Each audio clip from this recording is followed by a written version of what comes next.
দর্শক দেখছেন যে সকালবেলায় আজকে মহান স্বাধীনতার ঘোষক যে শহীদ রাষ্ট্রপতি জিয়াউর রহমান বীর উত্তমের মাজারে ডিফ্যাব এর পক্ষ থেকে শ্রদ্ধাঞ্জলি জানাচ্ছেন diploma pharmacist association of Bangladesh ডিফ্যাব এবং তাদের এই আজকে যে ফুলের শ্রদ্ধা নিবেদনে যে অনুষ্ঠানে যুক্ত হয়েছেন ডাক্তার জাহেদ হোসেন, তিনি সরাসরি এখানে রয়েছেন এবং আমরা দেখতে পাচ্ছি যে তিনি এখানে ফুলের শ্রদ্ধা নিবেদন করছেন এবং এই মুহূর্তে দোয়ায় অংশগ্রহণ করেছেন ডাক্তার ZM জাহেদ হোসেন।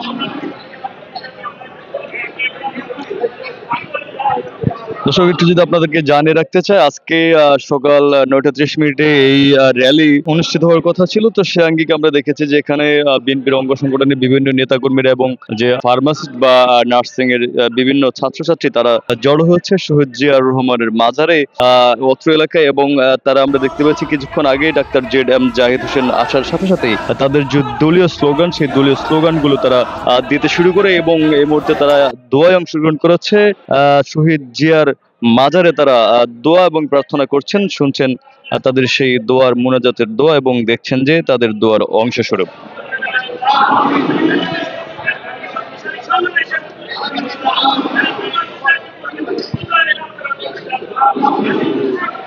দেখছেন যে ZM জাহিদ হোসেন এই আজকের অনুষ্ঠানের এই দোয়ায় অংশগ্রহণ করেছেন এবং তার নেতৃত্বে কিন্তু আজকে এখানে র্যালি হওয়ার কথা রয়েছে এবং সে আঙ্গিকে তাদের সকল প্রস্তুতি ইতোমধ্যে সম্পন্ন হয়েছে এবং সেই সম্পন্ন হওয়ার পরে কিন্তু তাদের আজকের এই র্যালির পূর্ব যে দোয়া মুনাজাত সেটি ইতিমধ্যেই সম্পন্ন হয়ে গেছে এবং দেখছেন যে এই মুহূর্তে তিনি হয়তোবা সাংবাদিকদের সাথে আজকে যে সমসাময়িক ইস্যু এবং আজকের অনুষ্ঠান সূচনা লগ্নকে কেন্দ্র করে কিছু কথা বলবেন, হয়তোবা আমরা শুনবো তার বক্তব্য। দেখছেন যে এই মুহূর্তে ডাক্তার জাহিদ হোসেন রয়েছেন সরাসরি তাদের মাঝে জিয়ার মাজারে। দেখছেন ZM জাহিদ হোসেন এখানে উপস্থিত রয়েছেন এবং আজকে সাংবাদিকদের উদ্দেশ্যে তিনি এখন বলবেন আজকের অনুষ্ঠান এবং অনুষ্ঠানের যে মূল বক্তব্য তিনি এখন রাখবেন, আমরা তার কথা শুনবো। তো দর্শক যুক্ত থাকার জন্য আমাদের সাথে ধন্যবাদ এবং পরবর্তী তার বক্তব্য শোনার জন্য আবার আমাদের সাথে যুক্ত হবেন সেই প্রত্যাশা সকলের কাছে।